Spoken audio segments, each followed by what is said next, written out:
و اما الان همراه من باشین، میخوایم بریم نهار امروز رو یه جای خیلی سنتی نوستالژی و پر از اشیاء عتیقه با همونجا بخوریم.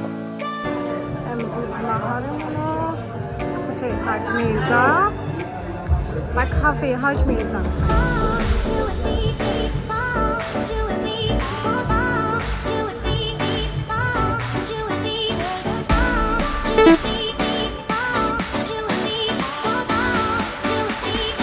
خب همونطور که می‌بینید کلی شلوغه و باید اول اسممون رو بنویسیم، نوبتمون بشه باید بریم برای نهار.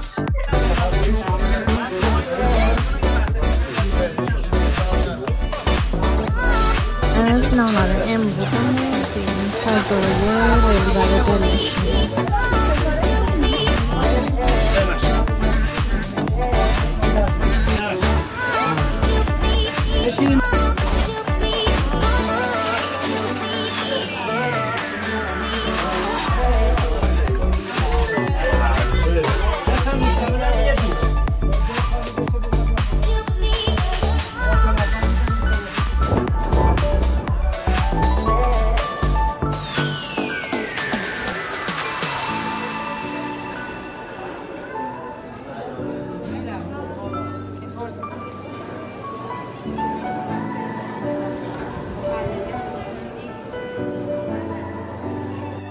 و مسجد شیخ لطف‌الله رو می‌بینید در ضلع شرقی میدان امام. بریم بلیط بگیریم و بریم داخل. هزینه بلیط بازدید از مسجد شیخ لطف‌الله برای هر ایرانی 30,000 تومانه و برای توریستا 250,000 تومان. و اینا بلیط رو می‌گیریم به مسجد بسیار زیبا شگفت‌انگیز. مسجد شیخ لطف‌الله یکی از شاهکارهای معماری ایران هستش که به دستور شاه عباس صفوی اول ساخته شده.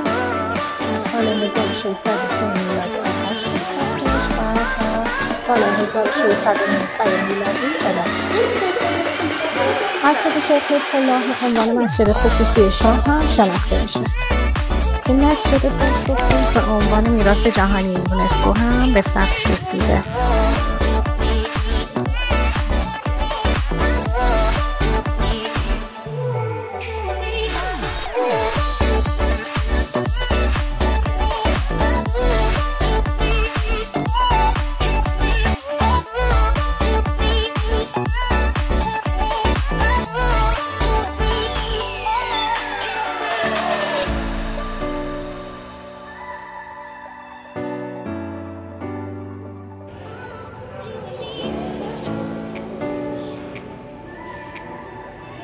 و اینجا هم که می‌بینید بازار قیصریه هستش. بازار قیصریه به دستور شاه عباس صفوی اول ساخته شده و در ادامه فیلم‌های جذاب اینجا میتونید ببینید.